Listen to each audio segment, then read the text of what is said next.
Amis rôlistes, bonjour. Alors, aujourd'hui, je voulais vous parler du PDF de Conan de chez Monolith. En fait, pourquoi?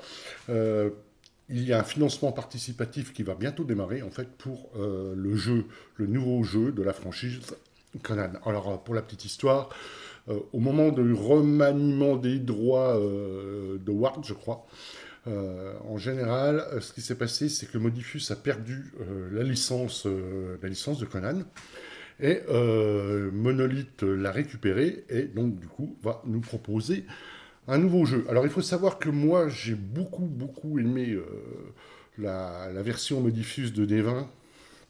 Donc là je suis assez curieux de ce que va nous proposer Monolith pour cette nouvelle version.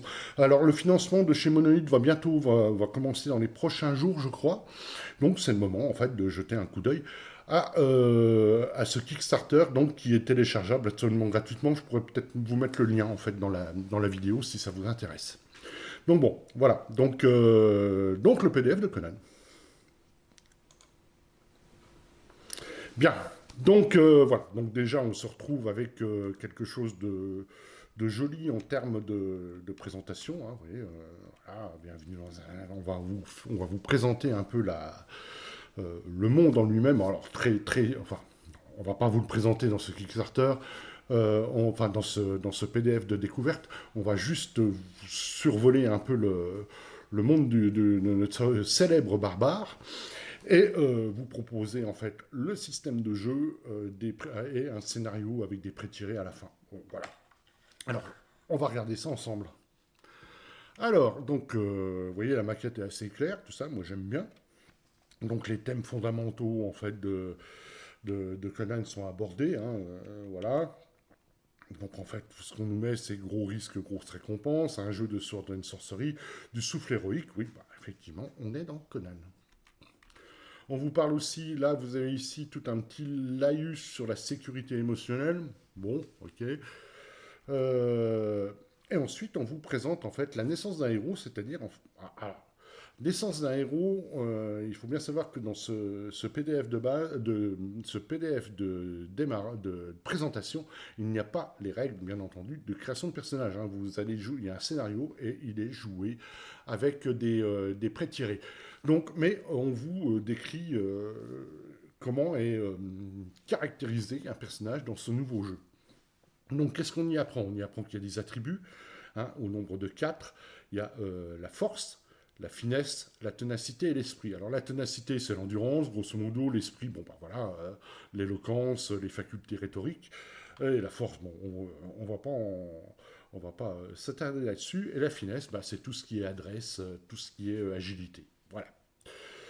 Euh, alors, comment ils sont mis? J'ai récupéré, je vais vous montrer en fait ici, voilà. En fait, une feuille de personnage, c'est un des pré-tirés. Alors, vous voyez, force, finesse, ténacité, esprit sont caractérisés par deux choses. Par un attribut fixe et un dé. Alors, c'est un peu original hein, par rapport aux autres jeux, parce qu'en général, c'est une valeur ou un dé. Là, on a les deux. Voilà, donc vous voyez, vous avez un attribut de 5, des 6, 4, des 6. Alors, je ne sais pas comment c'est lié entre deux, parce qu'il n'y a pas les règles pour ça. Je pense que ça doit être au niveau de l'évolution du personnage, on devrait avoir des détails là-dessus. Alors là, pour l'instant, on ne l'a pas, hein, bien entendu, puisqu'on n'a pas toutes les règles de progression ni de création. D'accord. Donc ça, c'était pour le premier truc, force, finesse, ténacité, esprit. Sur le PDF, on vous explique qu'il y a des compétences. Alors, c'est pareil. Alors, les compétences ne sont pas, alors à mon avis, hein, au vu de ce PDF, ne sont pas en fait des valeurs chiffrées comme dans les autres jeux. Par exemple, voilà, vous en avez un ici. Voilà, voilà, compétences, vous avez charge, par exemple. Alors, charge, c'est dépenser un point d'héroïsme pour effectuer une action de déplacement suivie d'une attaque. Okay. Et bagarreur augmente de 1 point les dommages infligés en mêlée. Vous voyez, ce n'est pas une valeur, c'est pas une compétence, et on va pas faire un jet de compétence. D'ailleurs, tout le jeu est basé sur des jets d'attributs, donc de caractéristiques. Mais on y reviendra. Donc je vais remettre ça de côté. Donc on parle d'équipement de départ, blablabla, les types de personnages qui sont abordés. Le dé de prouesse, alors là, il rentre dans le système directement avec ce qu'on appelle le dé de prouesse. Le dé de prouesse, c'est un dé qui va se rajouter, que vous allez lancer en plus du dé que vous lancez pour un test pour un test, et vous lancez ça en plus. Alors, pour vous montrer, en général, voilà. Donc là, il est ici. Vous voyez, le dé de prouesse était là. Et là, c'est un D10. Alors, le dé de prouesse, par rapport aux attributs, plus le dé est bas, enfin, plus les faces du dé sont bas, mieux c'est.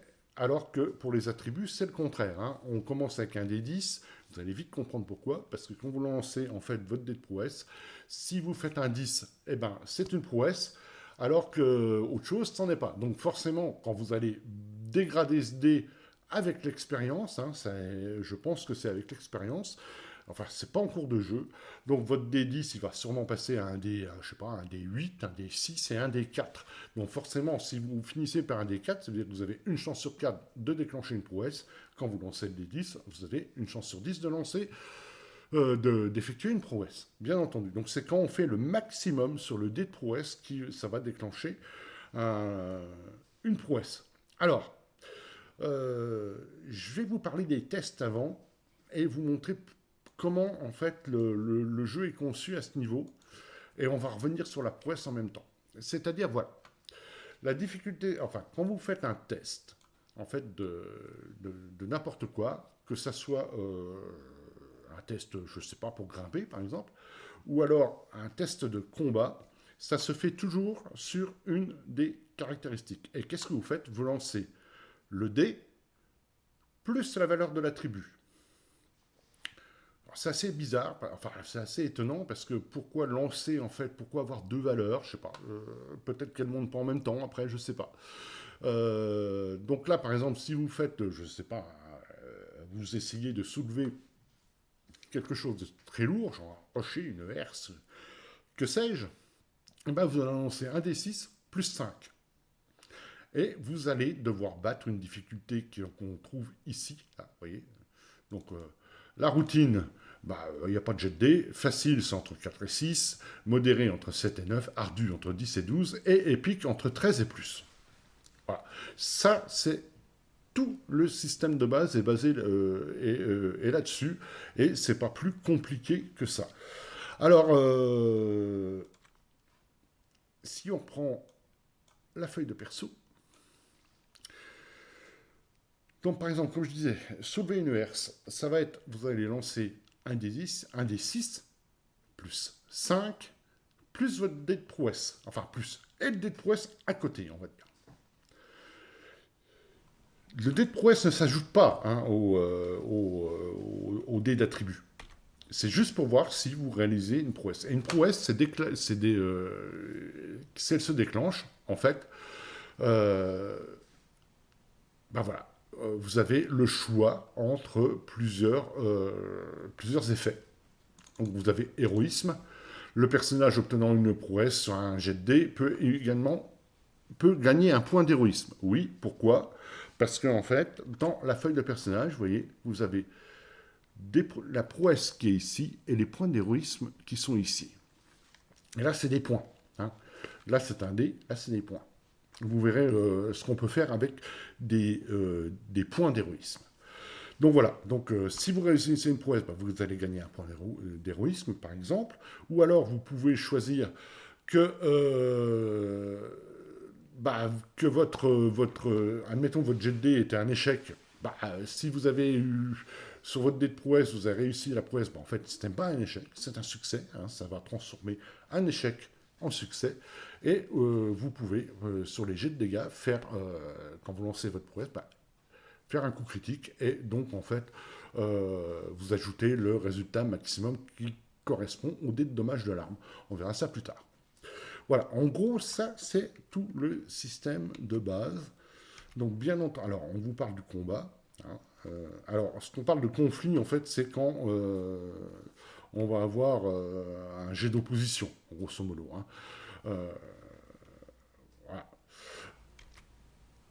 Et là, vous avez toutes les règles sur le combat. Alors, on a une partie d'initiative, action des personnages joueurs, machin, blablabla. Alors, en sachant que les prouesses, les PNJ n'en ont pas, peut-être. Ouais, on va décrire un peu plus tard les PNJ, parce que, comme dans d'autres jeux, il y a des PNJ majeurs et puis en gros des sbires, quoi. Donc, dans un round de combat, vous pouvez effectuer, c'est noté ici, 2 actions.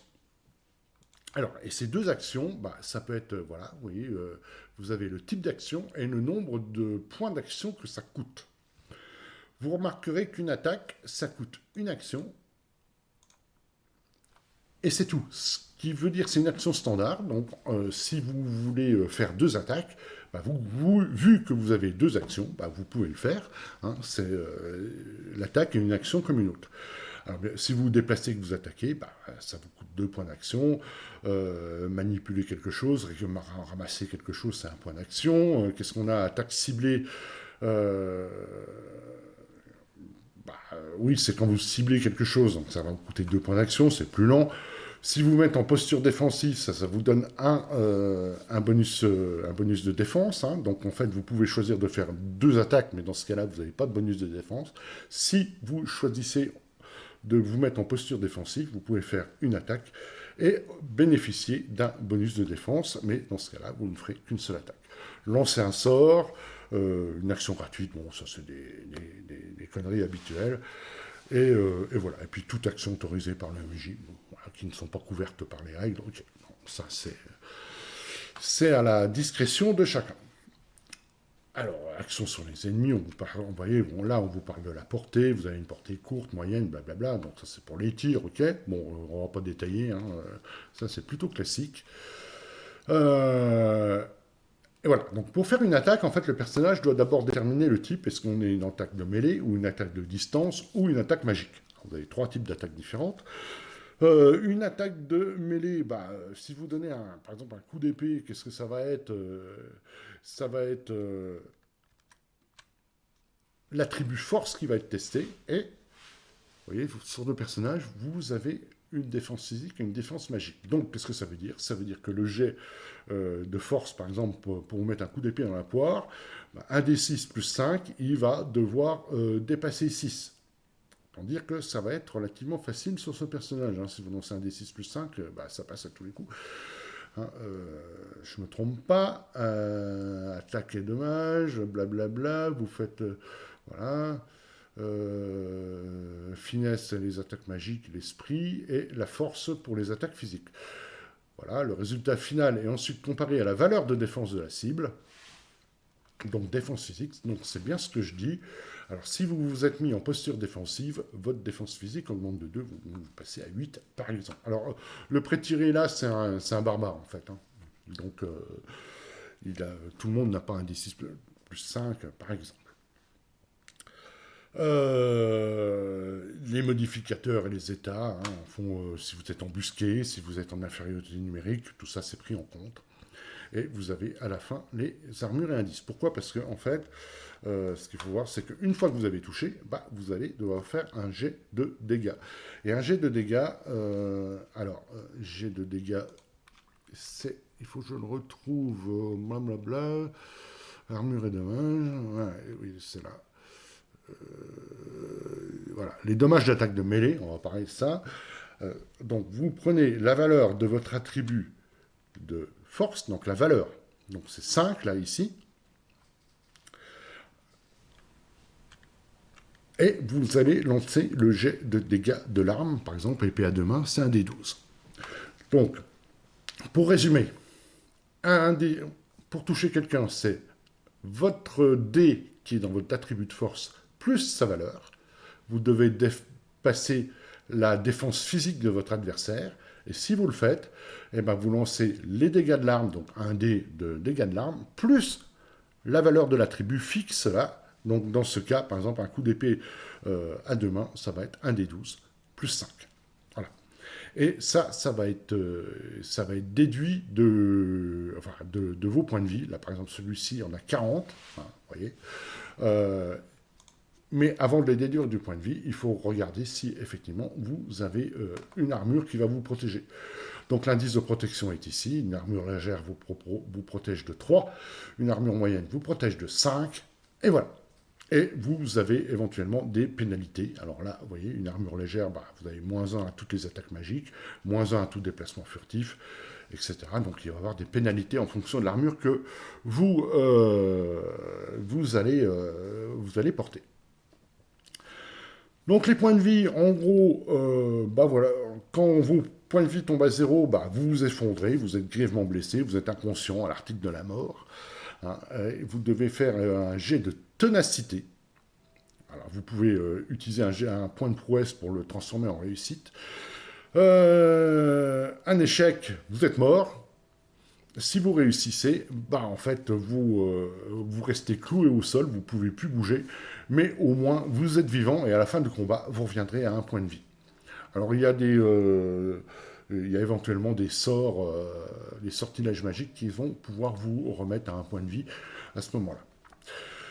Les points de vie des ennemis, c'est pareil, sauf pour les sbires, parce qu'il y a les antagonistes principaux et il y a les sbires. Les sbires en eux-mêmes, eux, n'ont pas de point de vie. Hein, les sbires en eux-mêmes, dès que vous les touchez, en fait, ils ont un seuil de résistance. C'est le nombre de points de dégâts que vous devez leur infliger. Si vous infligez le point de dégâts en un seul coup, il est mort. Et sinon, il est encore là, mais le prochain coup le tuera. Donc ça va aller beaucoup plus vite pour les sbires. Vous allez pouvoir vous en débarrasser beaucoup plus rapidement, on va dire. On a parlé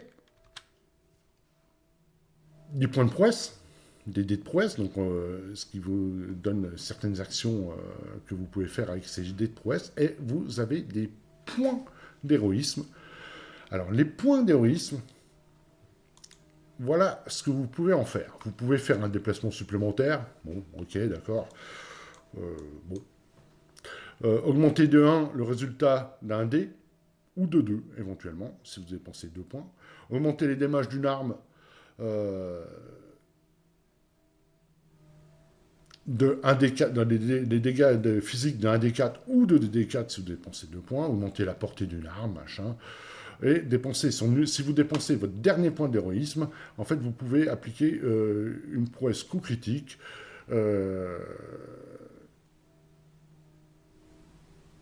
Je ne sais pas comment ça marche. Ultime point d'héroïsme. En dépensant son ultime point d'héroïsme, le personnage effectuant un jet de dommage peut appliquer une prouesse coup critique. Ouais, c'est ça.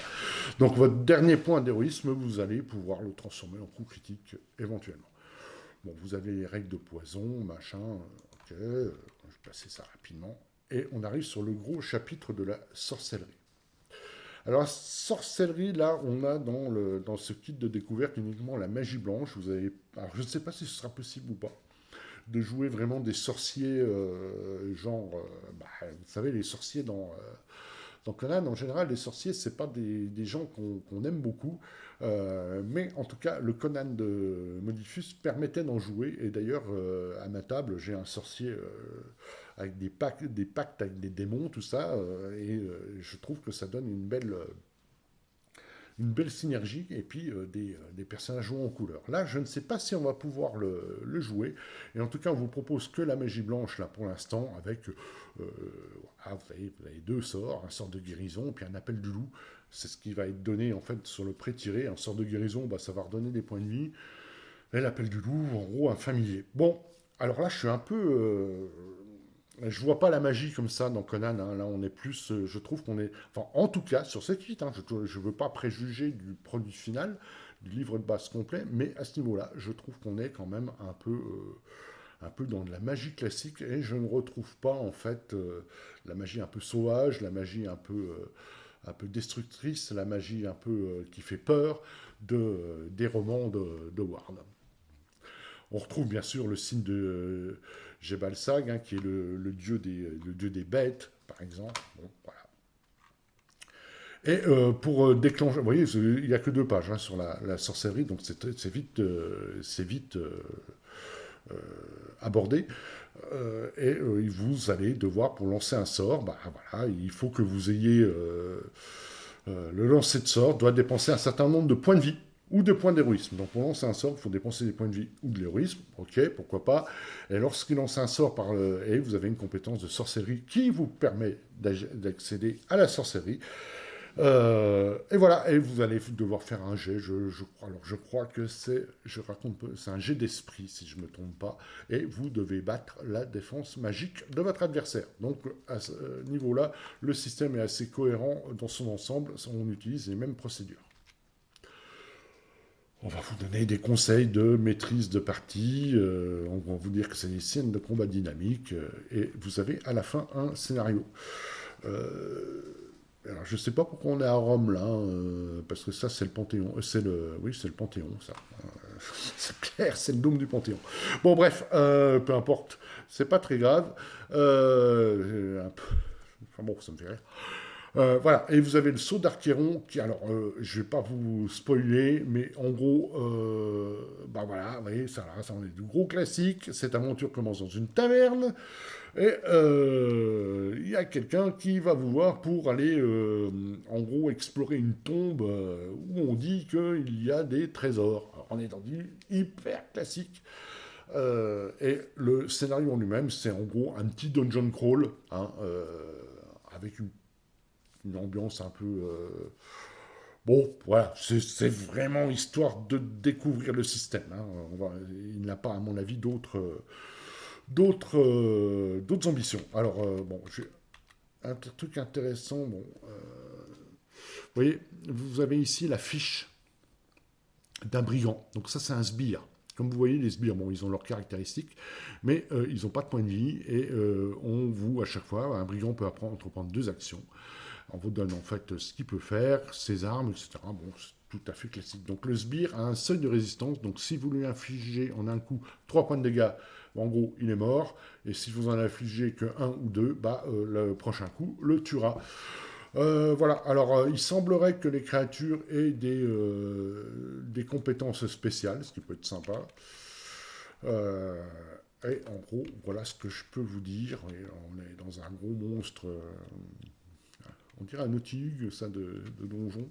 Voilà, on est clairement dans l'inspiration Howard Lovecraft. Hein, ils avaient l'habitude de travailler ensemble. Hein, d'ailleurs, c'est pour ça que... Enfin, travailler ensemble. Ils avaient l'habitude de correspondre, on va dire.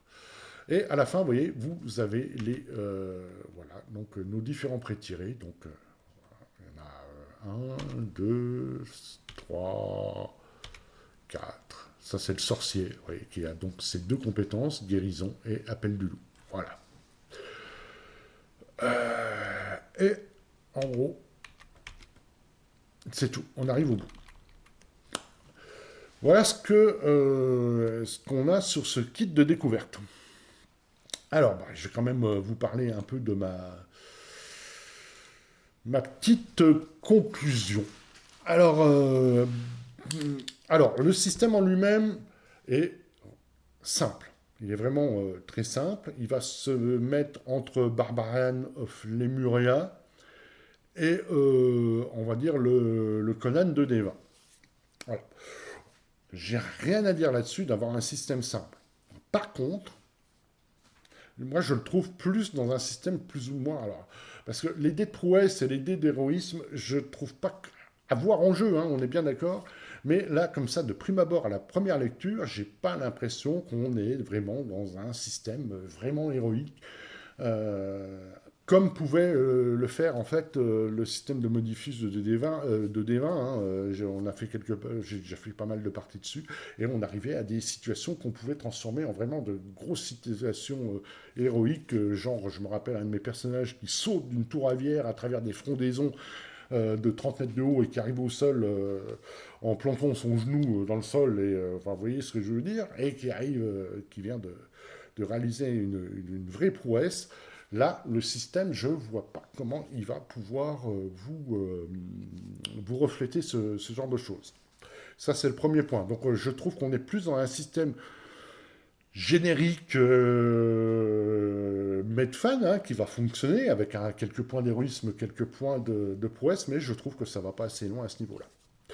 hein, en sachant que, comme je disais, les compétences ne sont pas vous lancez. Alors c'est très simple, pourquoi? Parce que vous lancez à chaque fois, c'est votre attribut qui rentre en jeu, et les compétences, c'est plus entre guillemets des pouvoirs spéciaux, genre pied léger, vous voyez, vous pouvez faire un déplacement supplémentaire, c'est juste un truc comme ça. Voilà, qu'est-ce que je peux vous dire d'autre? Alors, sur la sorcellerie, il n'y a que 2 pages, hein. Alors, je ne sais pas si ça va être développé plus, mais en tout cas, là, pour l'instant, ça me laisse énormément sur ma faim. Alors bon, j'en demande peut-être trop, certainement, parce qu'on est quand même que dans un PDF de découverte. Voilà. Euh, je vais voir quand même, je vais jeter un coup d'œil quand ça va sortir, parce que, bon, Euh, comment dire, je suis un peu embêté en fait parce que les règles me transportent pas. Ils me transportent pas dans le monde de Conan. Donc moi personnellement, je pense que je ne basculerai pas de mon Modifus de D20. Alors ceux qui l'avaient repris en français, hélas, la traduction a été catastrophique, hein, on est bien d'accord. Il y a eu un bouquin sur 20 qui ont été traduits. Moi, j'ai la totale, donc je vais garder là-dessus. Par contre, moi, ce que j'espère beaucoup, et je sais que Monolith en général est assez, très fort, est assez fort là-dessus, c'est qu'ils nous sortent des sourcebooks. Et là, les sourcebooks pourraient m'intéresser. Mais les règles en elles-mêmes, de ce que j'ai lu, moi, personnellement, je vais passer, je pense. Bon, bah écoutez, les amis, c'est tout. C'était juste ma petite présentation de ce kit de Conan, le prochain jeu de notre barbare préféré. Voilà. Là, j'y vois rien. Et on verra ce que ça donne plus en détail. Mais voilà, c'était juste ma présentation à moi. En tout cas, je vous remercie de m'avoir suivi et je vous souhaite d'excellentes parties. Portez-vous bien et de bons jeux et bonne rentrée. Merci beaucoup. À bientôt.